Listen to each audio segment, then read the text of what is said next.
Okay, Assalamualaikum semua. Sama saya Heri dari Kumpulan 1 di Kolej Adel Fiz Roma 2. Hari ini saya akan terangkan apa itu maksud 5S. Yang pertama sekali adalah save.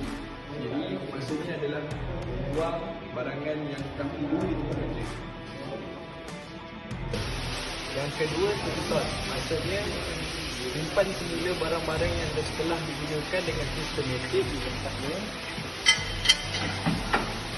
agar mudah kita menjumpainya. Okey, yang ketiga adalah susu. Maksudnya membersih bengkel dengan sempurna sepanjang masa agar tiada kotoran di tempat itu.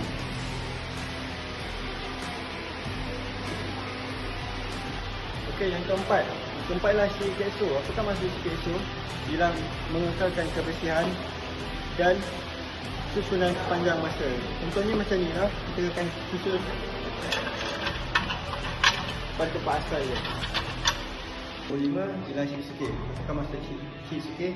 Ialah melatih pekerja untuk membuat 5S. Okay guys, 5S. Okay, jom.